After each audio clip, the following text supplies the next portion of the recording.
Assalamualaikum warahmatullahi wabarakatuh.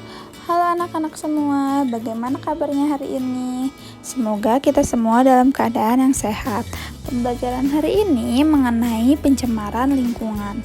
Anak-anak boleh menyiapkan alat tulisnya beserta dengan buku catatan atau buku modulnya ya. Tetap semangat dalam pembelajaran hari ini. Sebelum kita belajar, alangkah lebih baiknya kita berdoa terlebih dahulu. Kita berdoa bersama-sama ya. Bismillahirrohmanirrohim.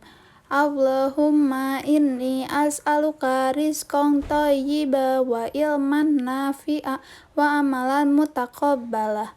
Ya Allah, berilah aku rizki yang baik, ilmu yang bermanfaat, serta amal yang soleh.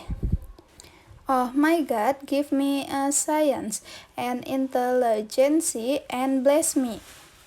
Ya Allah, pasihan abdi rizki anu barokah, ilmu anu manfaat, sareng amal anu soleh.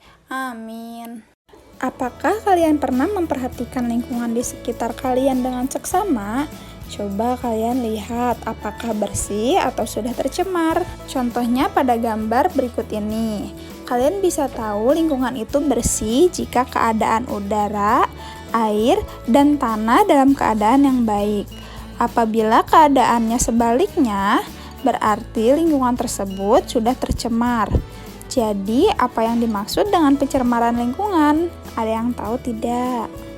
Pencemaran lingkungan adalah masuknya atau dimasukkan makhluk hidup, zat, energi, atau komponen lain ke dalam lingkungan oleh kegiatan manusia, sehingga menyebabkan kualitas lingkungan menjadi menurun dan tidak dapat berfungsi lagi. Nah, di sini terdapat macam-macam pencemaran lingkungan, yaitu ada 3.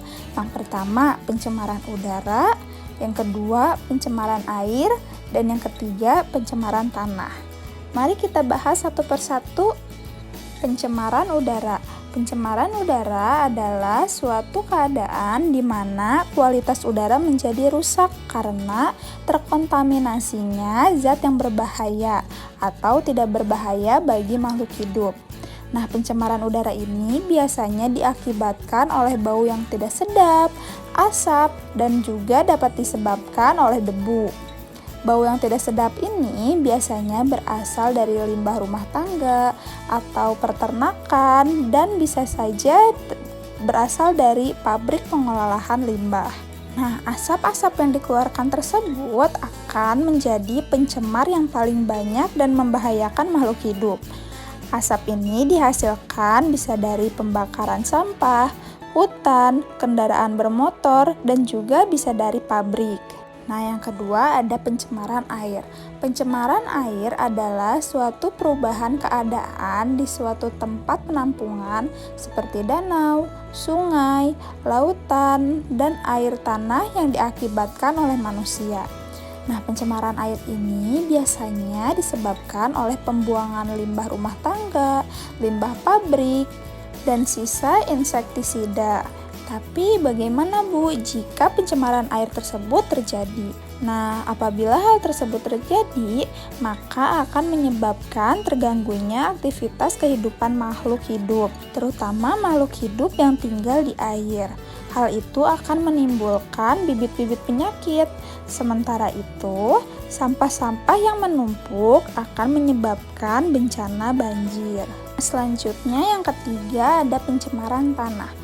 Pencemaran tanah adalah masuknya komponen berupa bahan cair atau padat ke dalam tanah.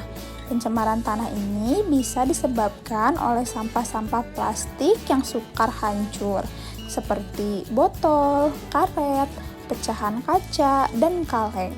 Pencemaran tanah ini akan menyebabkan susunan tanah menjadi rusak dan akhirnya akan mempengaruhi kehidupan makhluk hidup. Sampah yang menumpuk di tanah dapat menyebabkan polusi tanah dan juga dapat menyebabkan polusi air jika bahan kimianya meresap ke dalam air yang terdapat di dalam tanah.